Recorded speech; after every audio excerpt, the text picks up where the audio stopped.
Hello, and welcome to A Whole New Way of Learning. We'd like to tell you a little bit about how Your Baby Can Read got started, and about how you can best use this series in order to help your child learn to read. Based on the research of Dr. Robert C. Titzer, Your Baby Can Read is the first video series in the world specifically designed to help babies, toddlers, and preschoolers learn to read. Here's Dr. Titzer. The idea for the video series all started while my first child, Alika, was a very young baby. I knew that her brain was developing faster during this time than at any other time, so I did as many stimulating and fun activities with her as I could. One of the things that I tried to do was to teach her written language, or to expose her to the written part of the word as well as just talking to her. So I made a video for her, and on the video I put the words and then said the words and then acted out the words. She enjoyed looking at the words so much that we continued to do this even though I had no idea that she was actually learning how to read until she was about 8 months old. Well, she actually looked at the words for about 5 months before I noticed that she was learning how to read the words. And one time when she was watching the video, the volume was all the way down and the word foot came on, and I noticed that she touched her foot, and I thought, oh, how interesting, she's memorized the order of the words. Then I shuffled the words up into a different order to see if she had memorized more than simply the order of the words on the video, and she still recognized the words even when they were in a different order. That is why we changed the order of the words in the second half, so that the children learn more than the order of the words. At first, the babies are only memorizing the words. In other words, they develop the simple association between the shape of the word and the sound of the word. However, they can also pick up the pattern of the written language. Let me explain how this works. We know that toddlers learn the patterns of the spoken language naturally. Almost all toddlers learn this without ever being told. If they hear enough words, they know to add an ed onto a word to make it past tense, or to add an s onto words to make them plural. We know that they pick up the pattern, and they don't learn all the individual instances of all the words. We know this because occasionally they will apply the pattern, for instance, add an ed, even when the word doesn't use that pattern. For example, they may say the word goed instead of went to try to make the word go past tense, but that word doesn't follow the pattern. That's how we know that they actually picked up the pattern. At first, Alika was learning the simple association between the shape of the word and the sound of the word.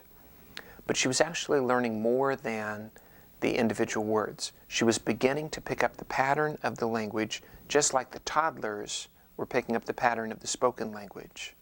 In other words, after learning many words that started with the letter B, for instance, baby, bib, and bottle, she figured out all by herself that the letter B made the B sound. After she figured out enough patterns of different letters, then she started to read words that she had never seen before. So babies can actually learn to read words they've never seen before by learning phonics in what I call the natural phonics way, where they figure out the pattern of the language naturally, just like toddlers naturally figure out the pattern of the spoken language.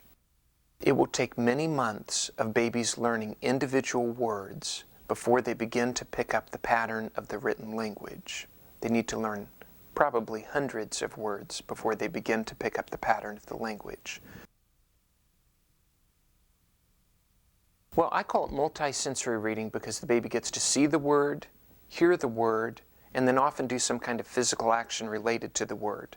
So for instance, if the word is clap, the baby see the word clap, hear the word clap, then they clap themselves if they can, or the parent can gently help them clap. And then they also get to see the meaning of the word.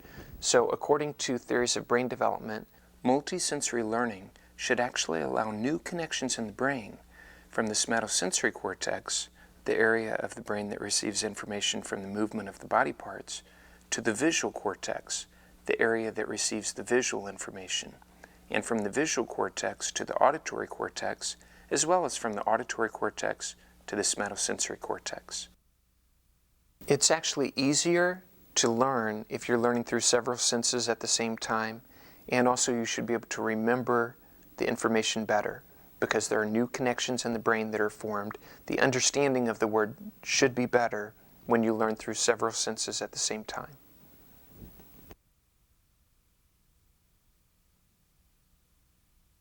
Reading is probably the most important skill a parent can give a child. Reading is fun for babies and toddlers. Children learn language skills faster and easier during infancy than at any other time. The window of opportunity for learning language will begin to close by age 4. Learning to read influences many other aspects of a child's life in a positive way. In controlled studies, early readers maintain their advantage throughout their childhood, even when compared to other children with the same IQ and socioeconomic status. Remember, your child's brain is developing faster during infancy than it will later in childhood. Babies' brains have more neuroplasticity than older children's brains. Neuroplasticity is the ability of the brain to change how it develops based on its environment. This means that it is possible that your baby's brain could adapt to read in a more efficient manner if your child learns to read earlier.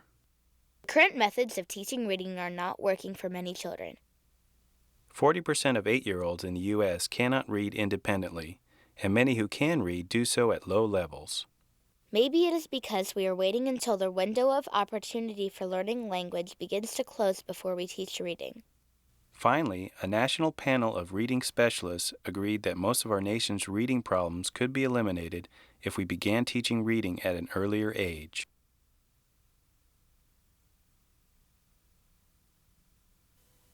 First of all, make sure your baby is seated upright so that the shapes of the words will not be distorted.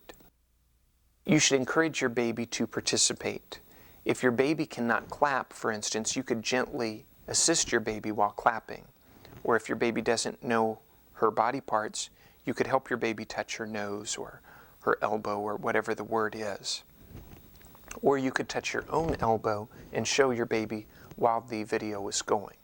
After the first several times of helping your baby will also benefit greatly just simply from watching the video and then participating. One of the things I strongly encourage you to do is to say the words out loud after they're spoken on the video, so your baby gets in the habit of saying the words as she or he can say the words. Please try to encourage your baby to say the words after they are spoken. For the best results, I strongly encourage you to allow your baby to see words on a regular basis. This is very important. For instance, when you're reading to your child, point to words in books as you say them, if there aren't too many words on the same page. If there are many words on the same page, simply highlight a few words while you're reading. Also, print words on paper for your child to see. Begin by saying the word as you show it to your child. Daddy. Daddy. Then show or tell your child the meaning of the word. Later, you can play fun, interactive word games with the words. Try to do this on a regular basis. Which one of these goes on this word here? Dora. Dora. Very good, sweetie. Remember, for the best results, allow your baby to watch the videos about twice a day in addition to showing your baby words in books or on word cards. What am A tiger. Where's my word? Where's the word tiger? This one.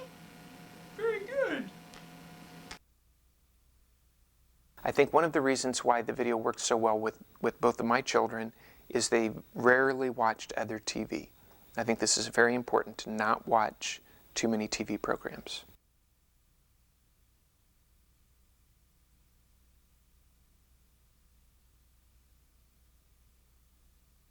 Soon the big bad wolf saw a little brick house. Saw the 3 little pigs. The big saw the big bad wolf. Pigs ran into the house. The wolf knocked on the door. Little pigs, let me come in, called the wolf. No, we will not let you come in. Not by the hair of our chinny shins, cried the pigs.